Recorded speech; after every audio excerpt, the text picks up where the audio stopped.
Shrek the Third. Or at least that's what y'all would probably think from hearing what y'all had to say about it. Uh-oh, did you like it? You know, y'all go ahead first, because you ain't No. gonna jump. No. I already asked you. I've already thrown it out there. Did you like it? Well, see, now you're gonna call me a punk and everything if I give you my answer, because I think we already know the answer. I think you are a punk. Okay, I think you're a little bitch that liked Shrek the Third. You're an animation nerd. No. As long as it's a cartoon, you love it. It could have been Heckle and Jekyll, the movie. You'd be all over it. It's just like, a bunch of the kids that were in the theater, it was pretty colors and, Shrek ran around with Donkey and that cute little cat and you were satisfied.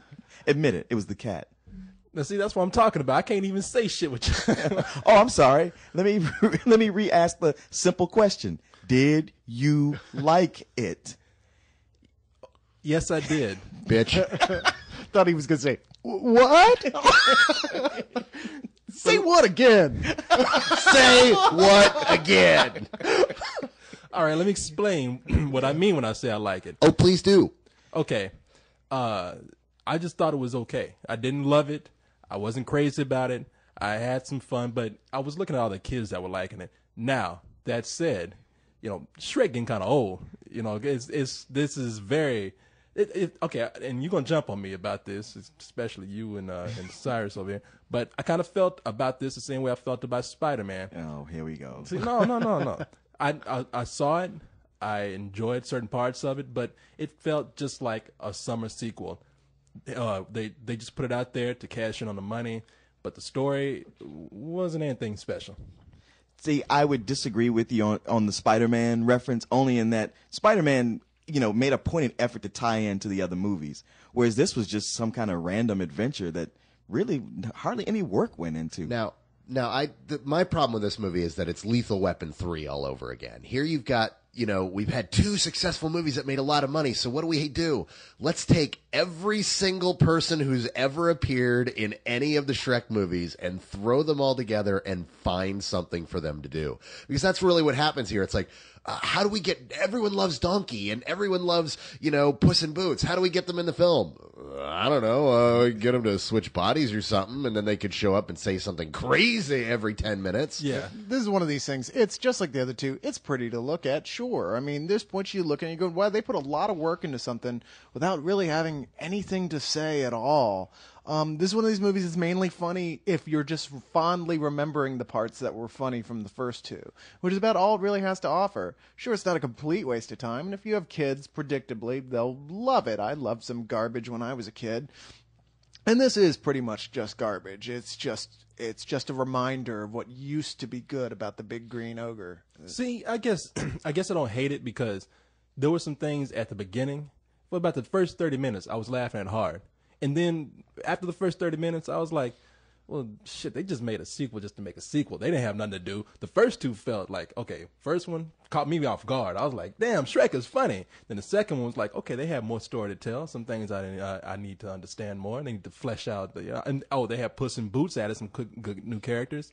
And then this one just seemed like, man, they didn't have nothing new to bring to the table except to get our money. The best thing they had going was like one of the oldest gimmicks in the world. Let's switch bodies with 2 of the characters. That'll be funny. And that's like, you're kidding. That's like a television gimmick.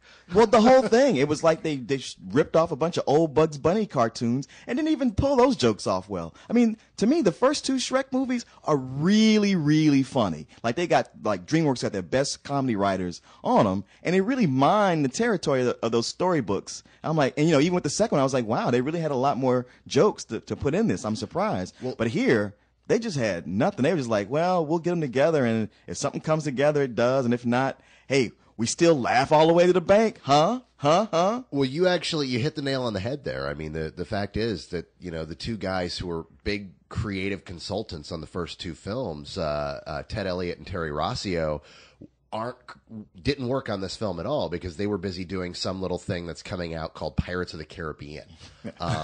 So those guys went off to do the Pirates of the Caribbean movies, and so DreamWorks is like, what do we have? Nothing. Well, a license to print money. I'm sorry. Say that. I didn't mean to step in line. Say it again. Well, a license to print money.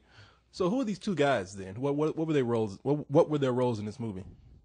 No, in the other two movies. And I'm sorry. Yeah, They were creative consultants. They were the guys who essentially punched it up and said, okay, here's what we do with the script here. Here's how you make it better. They were, essentially the guys who helped fix everything and make it solid. Yeah. Wait, they so don't know what's going on here. Shrek is an ogre, and yet he spends the whole movie whining about how tough it is being an ogre. And it's like, dude, you are what you are. You married an ogre. Why do you have a problem with it now? That's true. This is kind of the emo kid episode of Shrek, Even the new character they introduced, the King Arthur or Prince Arthur or whatever, he's totally an emo kid. His hair hanging in his face, he's always moping around. Every time he's on, they're playing like Bright Eyes or something on the soundtrack. Yeah, and that's Justin Timberlake doing the voice. Well, there you go. Yeah, okay, yeah, exactly. Justin Timberlake, and I guess we were saying they don't introduce any new characters, but the new character they introduce in this is pretty bland. It's Arthur from the King Arthur legend. Except in this one, Arthur is a little punk ass. Yeah, a little whiny high school kid. Gee, Justin Timberlake for that role. Who would have thought? Yeah.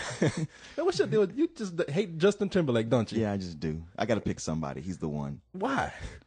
For many reasons that I won't even go into for this review. He beat the crap out of him and stole his money in high school. Yeah, he was that kid in high school. Got picked on. Yeah, he went back in a time machine and beat me up in high school. Is there any coincidence of Timberlake's there and so's Cameron Diaz? Nepotism? Oh, I wonder if they had to keep those two separated when they came into the studio. You mean when they recorded this movie like 4 years ago? Yeah.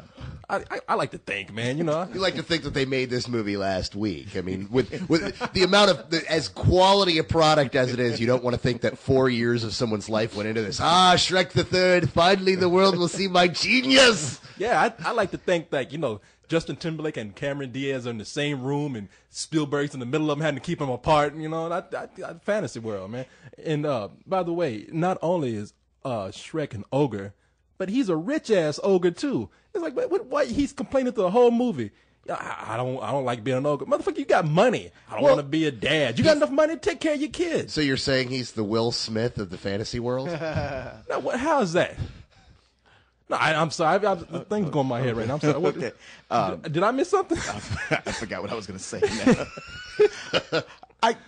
Did it ever get explained to any of you guys' satisfaction why Arthur was the next heir to the far, far away throne? Wait, are we talking about Shrek the Third and satisfaction in the same sentence? Because I'm finding a hard time getting those two concepts to marry. All right, I respectfully withdraw the question. But it was just story convenience. I mean, he's some distant cousin. There had to be some new character they had to bring into it. I mean, talk about loosely contrived excuse for a plot, really. It's like, hey, what would work great for this? A road trip. Yeah. Plus the whole thing with Shrek being an ogre. Now, ogre is mean. People are scared of him because they're vicious and they're strong, and they don't take shit. And yet he goes to his high school and lets everybody push him around and tell him what to do. I'm like, why don't he just crack heads and just grab who he wants and get out of there? Yeah, start ripping people's arms off and everything. He's like the most emasculated ogre ever. Yeah. Well, hey, he is married. There is that. Yeah. Yeah. Say that. That's what marriage will do for you. It's funny because you're right. That character of Arthur did seem thrown in. It's just something like they had the script almost finished and they needed to put one character, and they ran to the room. They're like, we got this one character we need to put in there. And Spielberg was just like, shit, put Arthur now. I don't give a damn. Wait. That was the only thing that felt thrown into this movie? Are you kidding me? This movie was made with that software they have out there, the plot your whole movie, where you type in a couple of names, Shrek, Fiona, and then all of a sudden it prints out a script. It's like, oh, hey, look, it's Shrek the Third. Yeah, no, look, I'm not disagreeing with y'all about how this movie was empty and didn't have, uncreative and just the same old shit. I mean, I know that. I mean, I'm just saying it's not the worst thing I've ever seen. No, it's not the worst thing ever. In fact, what it feels like is one of those direct-to-video sequels that you buy for your kid because you have no interest in it, but they do, and you sit down and watch it and go, I could see why they didn't put this in theaters, except they put this in theaters. Yeah, no, it definitely seems like a like a summer sequel. Right, and what makes it bad is like just the huge marketing campaign that goes with it, and all the hype are like, okay, this is the second of the big summer movies, and you watch and you're like, seriously? I mean, it doesn't seem like anybody really put any effort into it. It wouldn't even be a big deal. I mean, who would care or even say anything about this if it was like the first one? You'd see it, you go, it was all right, and you just forget about it, you know? But because it's following two such really good, unexpectedly good films, like, wow, you guys just said, you know what, it really doesn't matter what we put here because it's Shrek and the kids eat it up. So we could pretty much just take a dump and dye it green and put it on the screen and call it Shrek 3, and the kids are going to go see it like 70 times. Now, that's untrue. That's totally untrue because, first of all, that dyed green dump has to have several musical montages with modern day music. They didn't even really go into that as much as they did before. Oh yeah, they did. No, they weren't as wholehearted about it as they were in the other ones. What, they were half-assed about their montages? They were half-assed about the montages. I mean, damn, when you just get half-assed about your montages, you have no pride in your work. Well, there were even some storylines that they didn't wrap up. I mean, they introduced some plot twist in there. Like, I don't want to ruin anything. I'll probably cut this out. But they had Rapunzel, like getting with the prince, and everybody thought like, oh, what treachery is afoot here? And they just left it alone after that. I don't think anybody cared. Anytime you've got a movie that's got the ending stolen from a pirate movie, where everybody is standing around at the end and they're about to fight, and they go, hey, let's all just hook up and hang out. Awesome! And then everybody parties. You're not going to be looking for resolution of any kind. That is true. I didn't think about that. The ending pretty much is just like, you know what? Why are we doing this? We should be friends. Sweet, get the keg. Let's party. That's the end. No, see that's the problem with the movie. I guess that's the problem with the movie. Well, the thing is that I'm sitting up there and I'm laughing at little things throughout the movie. I mean, I only laughed really hard during the first 30 minutes, but there were things in the middle that caught me off guard. Some little visual gags, a little joke here and there. It's just that there's no cohesive base of story there to hook all this stuff together, which is a shame because I think if they had done that, just taken a little bit more time and not just gone to this whole symptom of sequelitis, they would have had a better movie on their hands. But, who cares? And David Geffen and Spielberg, they're just wiping their ass with money right now. I don't give a damn. While they blow each other. I just hate the thought of, those Korean animators for the last 4 years, slaving over working on this. And one of them must have said to the other one, does it seem like crap to you? Only to have a bayonet shoved in his face. Hey, you get back to work. They don't use Korean animators for this type of movie. Oh, no? I don't think so. Oh, I'm sorry. We're consulting the animation nerd. Please tell us more. That's right. No. It's Disney that uses Korean animators. I'm going to cut this off. I get into a whole Spider-Man 3 argument with it. Hey, see, the thing is this is what happens when you decide, oh, yeah, we don't need Cargill to record. They jump on you about Spider-Man 3. I would have had your back, brother. Yeah, no, I really regret that now. I wish I'd waited. Because just that day before, I was like, fuck Cargill, let's do this, man. Yeah. No, I wasn't saying that. But anyway, I got enough here to work with. Yeah.